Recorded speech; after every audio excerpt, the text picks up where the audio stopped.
कुछ दिन पहले, सबसे पहले आपका बहुत बहुत धन्यवाद कि आप सब यहां डिस्कशन के लिए आए, मेरी बात सुनने आए। इसके लिए आपको पहले ही मैं धन्यवाद करना चाहता हूं।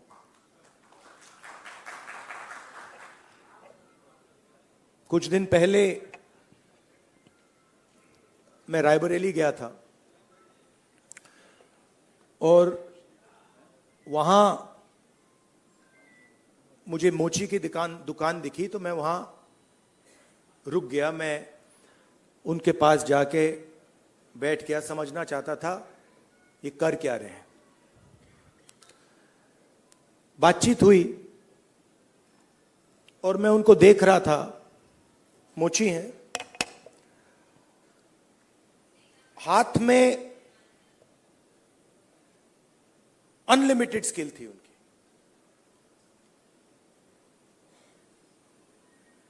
मतलब 30-40 साल का एक्सपीरियंस था। मैंने वो जूता लिया, मैंने बनाने की कोशिश की, वो मतलब सवाल ही नहीं उठता। मतलब मुझे 1-2 साल लग जाएंगे मतलब शुरू करने में। बातचीत हुई, मैंने पूछा क्या हो रहा है, कैसे चल रहा है। उन्होंने कहा ये जो मेरा बेटा है ये पहले मेरे साथ काम करता था, अब नहीं करता है, ये भाग गया, चला गया। तो मैंने कहा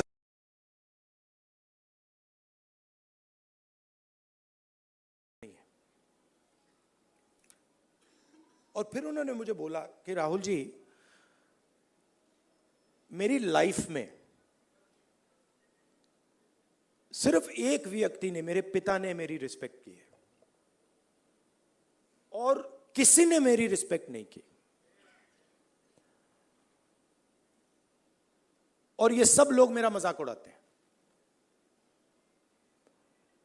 तो मैंने कहा, उनसे कहा कि तुम्हें मालूम कैसे कि मजाक उड़ाते हैं? नहीं, कभी कभी तो मुझे सीधा बोल देते और कभी कभी दूसरे लोग मुझे आके कहते हैं।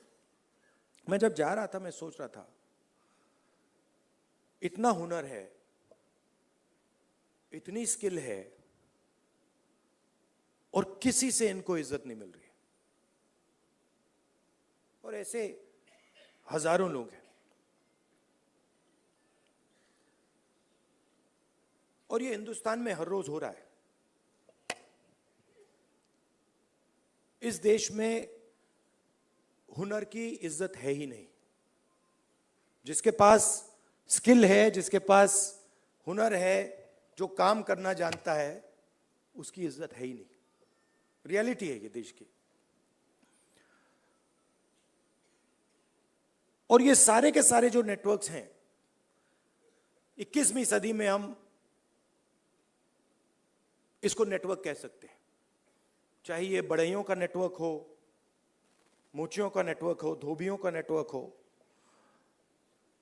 इन सब में बहुत गहरी स्किल छुपी हुई है। हाथ मिलाने से पता लग जाता है। आप धोबी से हाथ मिलाइए, वो ऐसा दबाता है हवा निकल जाती है। मैंने किया है। वो जैसे पकड़ता है ऐसे लगता है कि भैया 10-15 लोगों ने पकड़ लिया हाथ। आप बढ़ई का हाथ पकड़िए, उसमें दिख जाता है।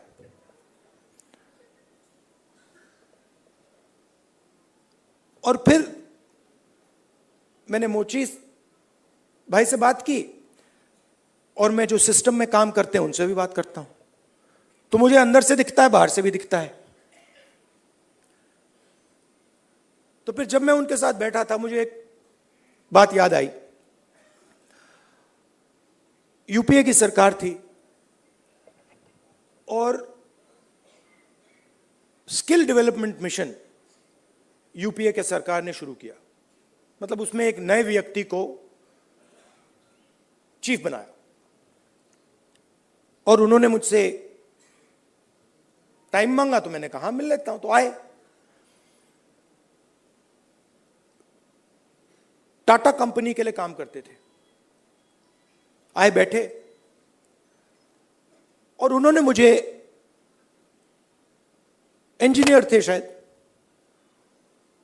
उन्होंने मुझे हिंदुस्तान की जो स्किल डेवलपमेंट है उसके बारे में उन्होंने बोला, और मैं सुना। आधा घंटा बोले कि हम आईटीआई बनाएंगे, आईटीआई में लोगों को ट्रेनर बनाएंगे, ये पूरा उन्होंने डिस्कशन किया। मैं सुन रहा था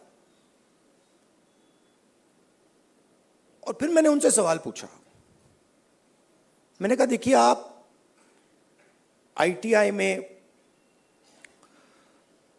ट्रेनर लाते हो,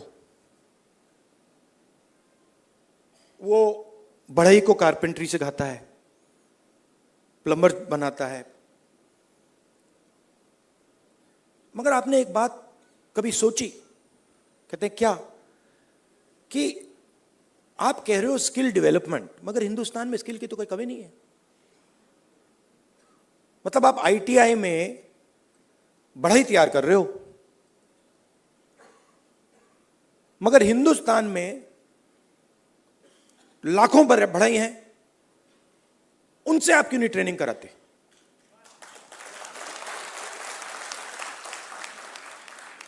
तो ये थोड़ा चौंक गए। मतलब मैंने कहा मतलब बता देता हूं। मान लीजिए आपको नाई ट्रेन करने हैं, आप सर्टिफिकेशन सेंटर खोल दीजिए। हर डिस्ट्रिक्ट में आप एक सर्टिफिकेशन सेंटर खोल दीजिए और उत्तर प्रदेश के हर नाई को कह दीजिए, देखिए भैया, आप गुरु हो, आप शिष्य लो, उनको तैयार करो, अपनी दुकान में तैयार करो और फिर उनको सर्टिफाई करो।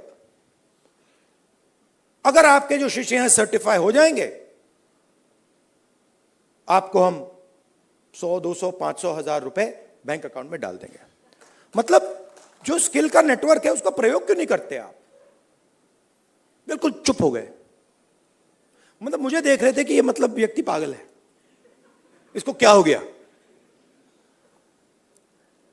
मतलब आप आईटीआई में, अच्छा मजे की बात बताऊं, ये जो हमारे ये मोची भाई हैं, इन्होंने मुझे बोला कि राहुल जी, मोदी जी ने नया प्रोग्राम शुरू किया, मुझे वहां बुलाया, मैं गया और फिर मुझे कहते हैं कि आपकी ट्रेनिंग कराएंगे। राहुल जी, मैं तो 40 साल से मोची का काम कर रहा हूं। सुनो, मैं वहां गया, वो जो उनका ट्रेनर था उसको मैं सिखा के आ गया।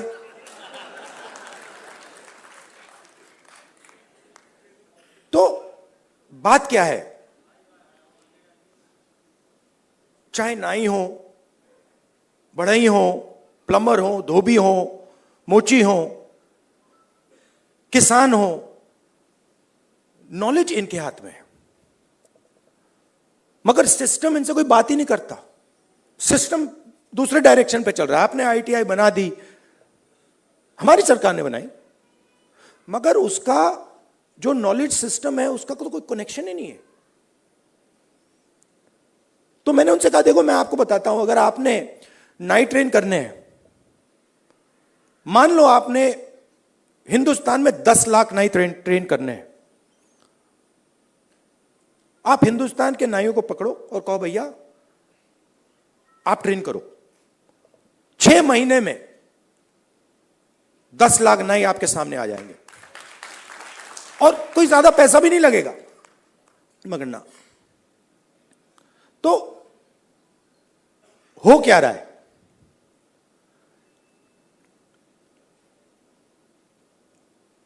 गाड़ी का इंजन होता है ना, उसमें सिलेंडर होते हैं। मोटरसाइकिल में कभी 1 सिलेंडर होता है, 2 सिलेंडर की होती है, ट्रक 8 सिलेंडर की, 10 सिलेंडर की होती है। हिंदुस्तान में मान लो हिंदुस्तान के इंजन में 10 सिलेंडर है, काम सिर्फ 1 सिलेंडर कर रहा है। मतलब 90% लोग बाहर बैठे हुए हैं और देख रहे हैं, और उनके सिस्टम में कोई भागीदारी नहीं। उनके सिलेंडर में ना पेट्रोल मिलता है, ना मेंटेनेंस होती है, ना कोई चेकिंग होती है, एक सिलेंडर छोटा सा टक टक टक टक टक टक टक टक चल रहा है, कह रहे हैं भैया दुनिया में, और कहते हैं भैया सुपर पावर बन जाएगा। कैसे सुपर पावर बन जाएगा? 90% लोग सिस्टम के बाहर बैठे हुए हैं, हुनर उनके हाथ में है, स्किल उनके हाथ में है, ज्ञान उनके हाथ में है, उनका कोई कनेक्शन ही नहीं है। तो इसीलिए हमने जाति जनगणना की बात उठाई है। और थोड़ा कंफ्यूजन है,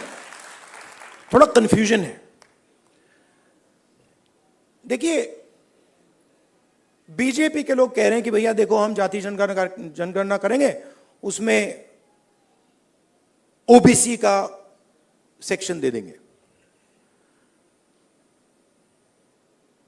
जाति जनगणना सबसे पहले सिर्फ वहां ओबीसी लिखना का कोई मतलब नहीं है। अलग अलग कम्युनिटीज हैं, हम हर कम्युनिटी की लिस्ट चाहते हैं, पहली बात। दूसरी बात, हमारे लिए यह सिर्फ सेंसस नहीं है, हमारे लिए यह पॉलिसी मेकिंग का फाउंडेशन है, मतलब नींव है।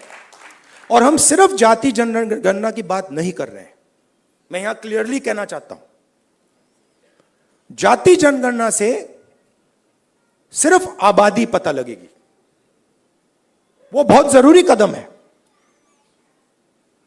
क्योंकि भागीदारी से पहले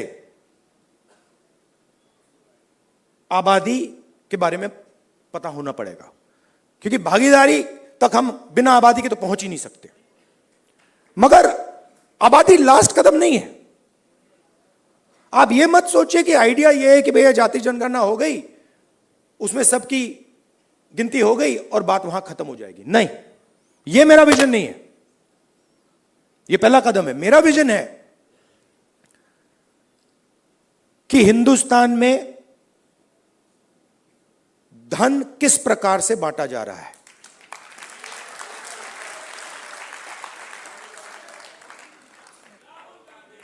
ओबीसी के हाथ में कितना है, दलितों के हाथ में कितना है,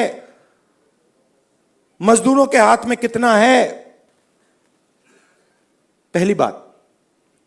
दूसरी बात, हिंदुस्तान के जो इंस्टीट्यूशंस हैं, ब्यूरोक्रेसी हो, जुडिशरी हो, मीडिया हो, इसमें इन लोगों की कितनी भागीदारी है। मतलब हम यह समझना चाहते हैं कि कॉन्स्टिट्यूशन ने कहा था कि एक व्यक्ति को एक वोट मिलेगा, मतलब सारे के सारे हिंदुस्तान के जो सिटीजन्स हैं वो समान है, एक समान है, एक जैसे हैं। तो हम ये पूछ रहे हैं कि अब 70 साल हो गए, कॉन्स्टिट्यूशन हमारे सामने है, इसका समाज पर इफेक्ट पड़ा है, हां या ना, और कितना पड़ा है?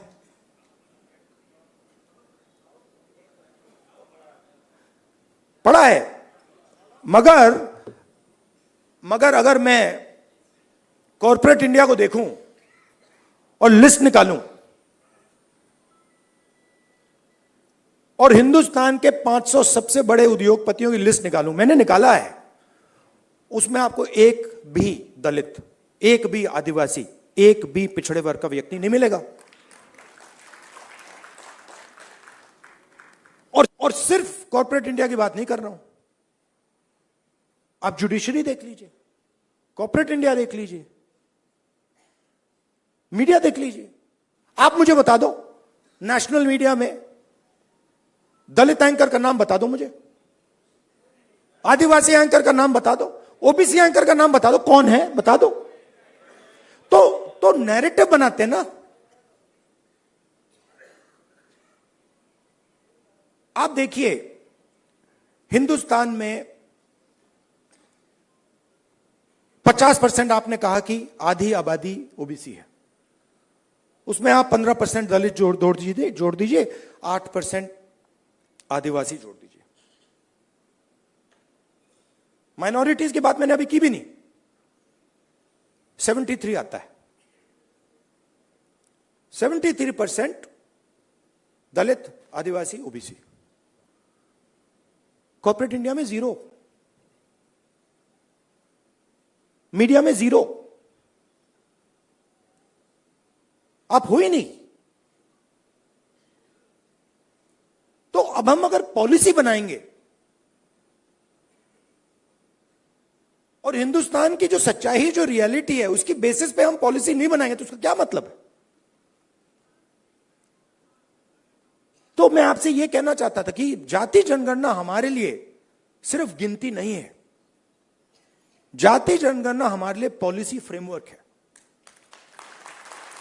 और एक प्रकार से हमारा गाइड। जैसे कॉन्स्टिट्यूशन हमारा एक गाइड है जिसपे ये लोग रोज आक्रमण कर रहे हैं, जाति जनगणना, सोशो इकोनॉमिक सर्वे, इंस्टीट्यूशनल सर्वे, ये हमारा दूसरा गाइड होगा। और हमारा लक्ष्य है कि जो मैंने आपसे कहा कि 10 सिलेंडर की गाड़ी है, 9 सिलेंडर बंद पड़े हुए हैं, तो हमारा लक्ष्य है कि 10 के 10 सिलेंडर काम करें। आप मुझे बताओ, पूरा का पूरा बैंकिंग सिस्टम,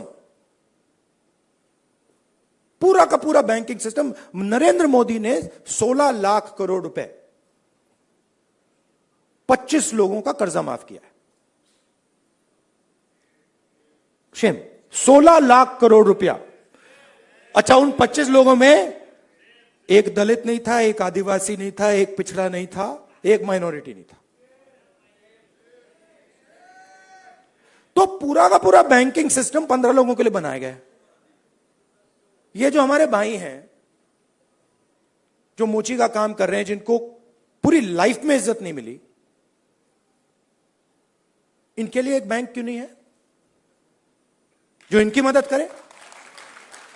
कहे कि हम स्पेशलाइज्ड बैंक बनाएंगे सिर्फ इनके लिए। तो पॉलिसी मेकिंग फ्रेमवर्क का यह मतलब है, हमारा काम हिंदुस्तान की 100% आबादी की मदद करने का है। हमारा काम 5%, 10% आबादी की मदद करने का नहीं है। वो सरकार का काम हो ही नहीं सकता। और उसके लिए हमें इंफॉर्मेशन चाहिए। 21वीं सदी है, हमें डेटा चाहिए। डेटा है ही नहीं। आप नोट कीजिए, मैंने 2 चीजें कही हैं। मैंने कहा है कि जाति जनगणना, social economic state census, institutional census हम कराएंगे। और 50% का जो बैरियर है, जिसको हम एक्सेप्ट नहीं करते हैं, फ्रैंकली बोलूं तो इसको हम उड़ा के फेंक देंगे। ये 2 चीजें मैंने कही हैं। और मगर उसके बाद मैंने आज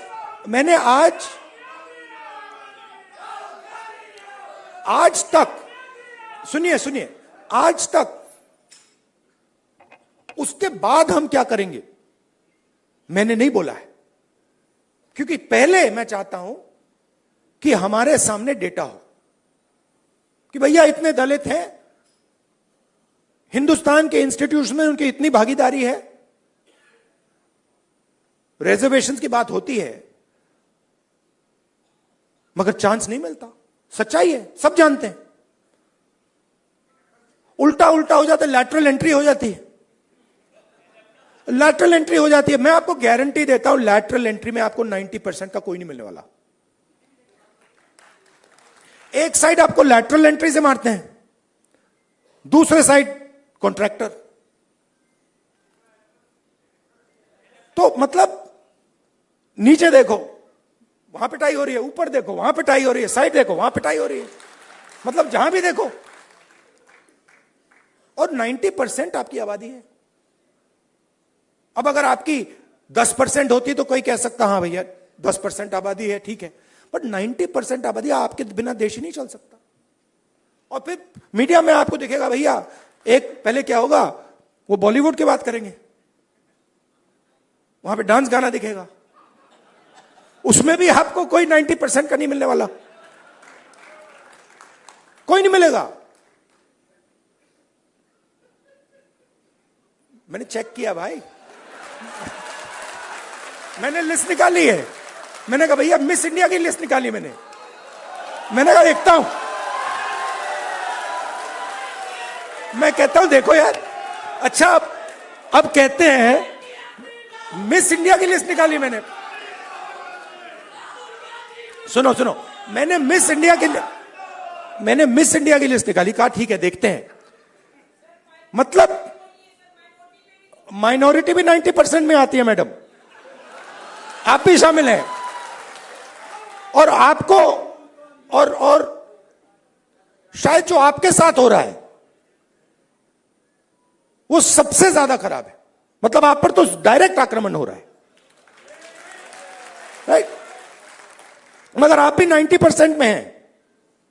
तो मैंने लिस्ट निकाली मिस इंडिया की। मैंने कहा भैया इसमें तो होगा, मतलब एक दलित महिला तो होगी, एक आदिवासी महिला तो होगी। ना दलित है, ना आदिवासी, ना ओबीसी, कोई नहीं।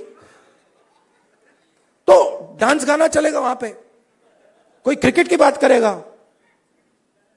कोई बॉलीवुड की बात होगी, किसानों की बात नहीं होगी, मजदूरों की बात नहीं होगी। आपने कभी मीडिया में मोची का इंटरव्यू देखा है? बस मेरे चैनल पे आ रहा है और किसी चैनल पे नहीं आ रहा। आप चाहे मोची हो, बढ़ई हो, प्लम्बर हो, धोबी हो, कभी नहीं दिखेंगे। और ये देश को चलाते हैं लोग। और फिर मीडिया में कहते हैं भैया मोदी जी गले लग गए, सुपर पावर बन गया। कभी वो यूक्रेन भागेंगे, कभी रूस भागेंगे, वो कभी गले लगेंगे और फिर भैया सुपर पावर बन गया, सुपर पावर बन गया। मतलब कैसे बन गया? 90% लोग मतलब शामिल ही नहीं है उसमें, बेरोजगार हैं, भूख लग रही है। तो पूरा का पूरा मतलब डिस्कशन वही 10-15 लोगों में होता है। वही एंकर हैं, वही एक्सपर्ट हैं, वो 5-6 लोग हैं, वही बात बोलते रहते हैं एक दूसरे से, और बाकी हिंदुस्तान देखता रहता है। इसलिए ऐसे डिस्कशन बहुत जरूरी है कि भाई 90% क्या सोच रहा है, क्या हो रहा है, क्या इश्यूज हैं, क्या मुद्दे हैं। अच्छा आप एक और बात नोट कीजिए, किसी की टांग टूटती है, वो कहता है भैया मैं अस्पताल में जाके एक्सरे करना चाहता हूं।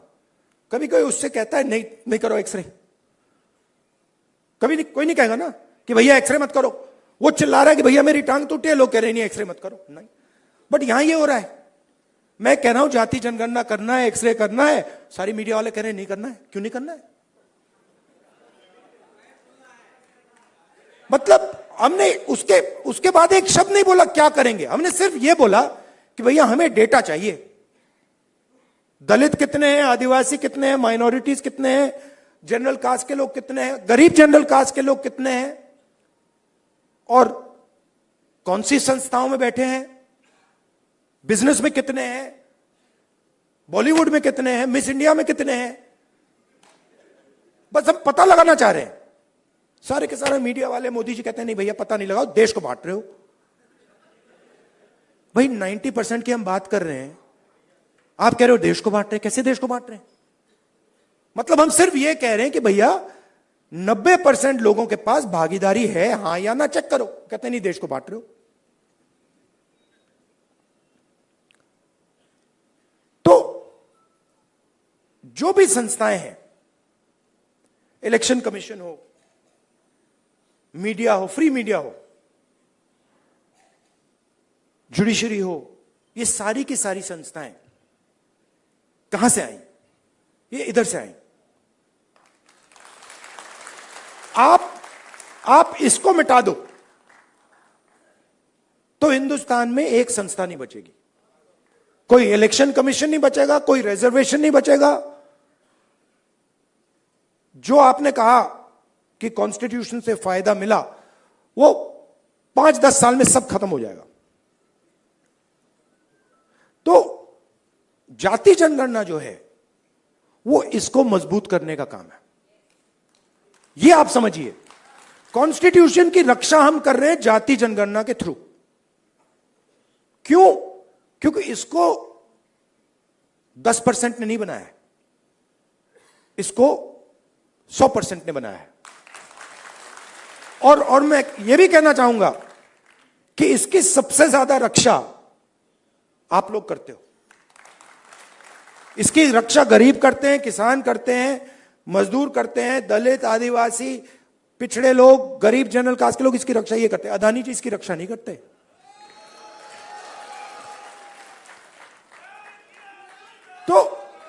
तो जाति जनगणना जो है, जिसको कास्ट सेंसस कहते हैं, इंस्टीट्यूशनल सर्वे जो हम करवाना चाह रहे हैं, इकोनॉमिक सोशल सर्वे जो हम कराना चाह रहे हैं, वो सब इसकी रक्षा है। क्योंकि मुझे लगता है कि अगर हमने 90% को भागीदारी नहीं दी और 90% को हमने हिंदुस्तान के स्ट्रक्चर में शामिल नहीं किया, तो यह नहीं बचेगा। तो इसीलिए यह पैरेलल ट्रैक है। मुझसे किसी ने पूछा, आप संविधान की बात कर रहे हो और आप जाति जनगणना की बात कर रहे हो और आप रिजर्वेशन को 50% से बढ़ाने की बात कर रहे हो। मैंने कहा ये तीनों एक ही चीज है। ये दोनों जो चीजें हैं इसको बचाने की है। क्योंकि अगर हम देश में 90% लोगों को भागीदारी नहीं देंगे तो ये नहीं बचने वाला। और हमारा लक्ष्य इसको बचाने का है। ये हिंदुस्तान के गरीब लोगों का प्रोटेक्शन है, किसानों का, मजदूरों का ये प्रोटेक्शन है। इसके बिना, जैसे पहले होता था राजा महाराजा के टाइम में, जो मूड में आता था कर देते थे। वो मोदी जी मॉडल चलाने की कोशिश कर रहे हैं, महाराजा वाला, वो शहंशाह वाला मॉडल। हमने मोदी जी को ये करवा दिया।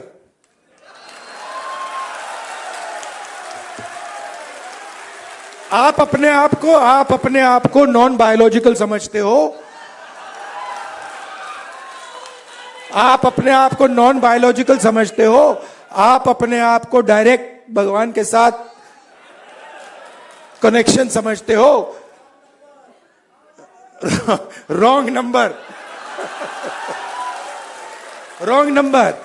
चुनाव के एकदम बाद ये मैंने कहा, देखो हिंदुस्तान के किसानों ने, मजदूरों ने सिर झुकवा के कॉन्स्टिट्यूशन से मत्था लगवा दिया। और ये काम हम नहीं कर रहे हैं। आप मत सोचिए कि राहुल गांधी और ये सब लोग ये काम कर रहे हैं। नहीं, ये हिंदुस्तान के अंदर से आवाज आ रही है। हम उस आवाज को सुन रहे हैं बस। और ये जो स्ट्रेंथ है, जो शक्ति है, ये हिंदुस्तान के अंदर से आ रही है, हिंदुस्तान के गरीब लोगों से आ रही है, और इसको कोई रोक नहीं सकता। अब अगर कोई सोचे, मैं आपको बता देता हूं, पॉलिटिकल बात बता देता हूं, आप लिख लो। अगर कोई सोचे कि जाति जनगणना को रोका जा सकता है या 50% बैरियर को रोका जा सकता है, मैं आपको बता रहा हूं वो सपने देख रहा है। ये होगा ही होगा। इसको रोका नहीं जा सकता है। ना जाति जनगणना रोकेगा, ना सोशो इकोनॉमिक सर्वे रुकेगा, ना इंस्टीट्यूशनल सर्वे रुकेगा, ना 50% का बैरियर रहेगा। ये तीन सारे के सारे उड़ेंगे। क्योंकि हिंदुस्तान की जनता ने ये मन बना लिया है। ऑर्डर आ गया है, जनता से ऑर्डर आ गया है। अब आपको प्रधानमंत्री जी को यह बात एक्सेप्ट कर देनी चाहिए और ऑर्डर लागू कर देना चाहिए। और अगर नहीं करेंगे तो फिर दूसरे प्रधानमंत्री करेंगे। आपके साथ देखिए, मैं आपको अंत में एक बात बताना चाहता हूं। देखिए, मैंने अब 2004 से मैं पॉलिटिक्स कर रहा हूं, ठीक है, और एक प्रकार से काफी सीखने को मिला मुझे। बीजेपी बीजेपी वालों ने मुझे तंग किया, डिस्टर्ब किया, उनको मैं गुरु मानता हूं कि इन्होंने ही मुझे सिखाया, इनके बिना मैं नहीं सीख सकता था। मैं बता रहा हूं, आप लोग नहीं सिखाते मुझे, आप लोग मुझसे प्यार करते हो, आप नहीं सिखा सकते।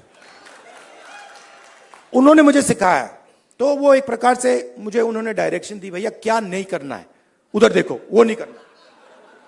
तो एकदम मुझे पता लग जाता है, मैं सुबह उठता हूं, क्या नहीं करना, उधर देखता हूं, अच्छा वो नहीं करना, ऑटोमेटिक है। वो मेरी ओर देखते हैं, कहते हैं भैया क्या नहीं करना, वो राहुल गांधी कर रहा, मत करो। तो ये तो बिल्कुल मतलब पता नहीं आइडियोलॉजिकल है, खून की पता नहीं कौन सी लड़ाई है, बट ये मतलब शायद पता नहीं कब से चल रही है और ये खत्म नहीं होगी। मगर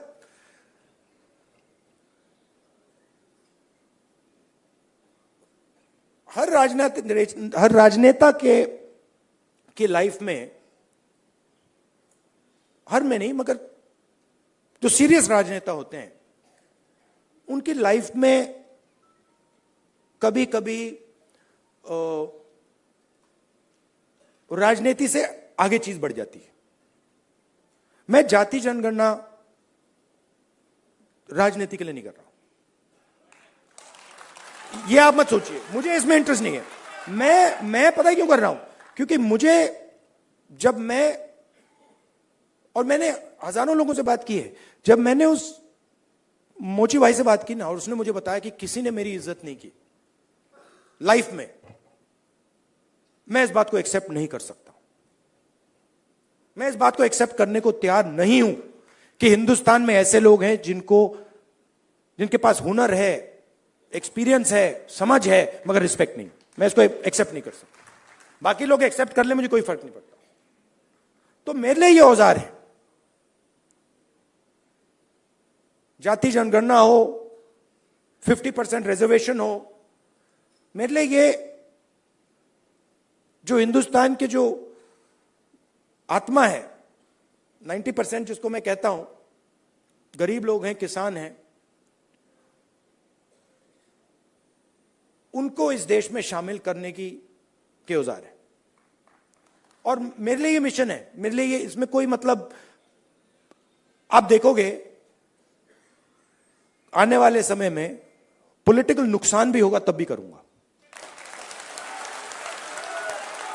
आप देख लेना।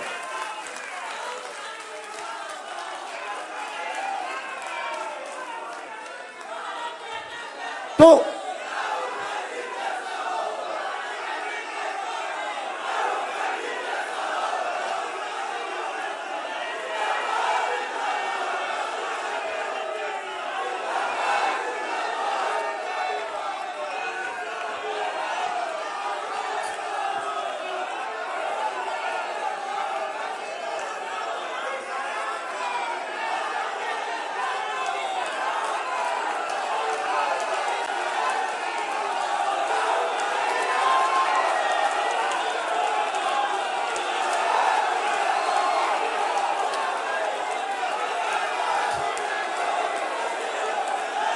अच्छा बोलने दो।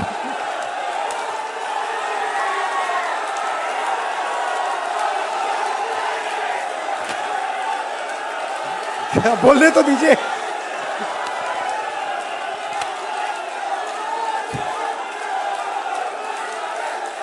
एक बार मैं छोटा था, अच्छा सुनिए दादी, एंड करता हूं मैं अपनी साइकोलॉजी, थोड़ी सी आपको साइकोलॉजी समझा देता हूं। मैं छोटा था,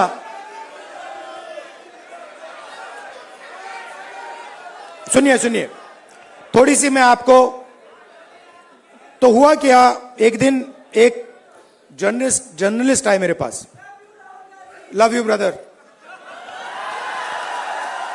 एक जर्नलिस्ट आए मेरे पास, सीनियर जर्नलिस्ट हैं, तो वो मेरे पास आए, जो मैंने आपको अभी बोला ना, नुकसान हो जाएगा तो भी करूंगा, तो उसको समझा रहा हूं। तो सीनियर जर्नलिस्ट आए, बैठे मेरे पास, उन्होंने कहा राहुल जी, एक सेकंड भाई, आए मेरे पास सीनियर जर्नलिस्ट और उन्होंने मुझे कहा राहुल जी,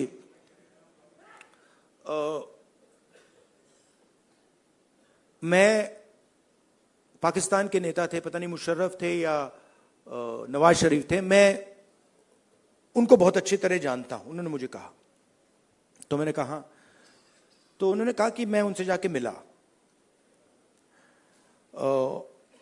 और मैंने उनसे कहा कि देखिए, अगर आपने हिंदुस्तान और पाकिस्तान के बीच में पीस करवा दी तो बहुत अच्छा होगा। तो फिर उस व्यक्ति ने, पता नहीं मुशर्रफ था या कौन था, मुशर्रफ ने कहा क्यों? और जर्नलिस्ट ने कहा कि क्योंकि अगर आप हिंदुस्तान और पाकिस्तान के बीच में पीस करा दोगे तो सदियों के लिए लोग आपका नाम याद रखेंगे। लॉजिक ये थी। मैं सुन रहा था, मुझे बता रहे थे, मतलब कि आपको नाम याद रखवाने के लिए काम करना चाहिए। मतलब मैं सोच रहा था, और जैसे मैं सोच रहा था, सुन रहा था उनकी बात, मुझे एक बात और याद आई। यही सवाल मैंने दादी से पूछा था जब मैं छोटा था। मैं दादी के पास गया, मैंने कहा दादी,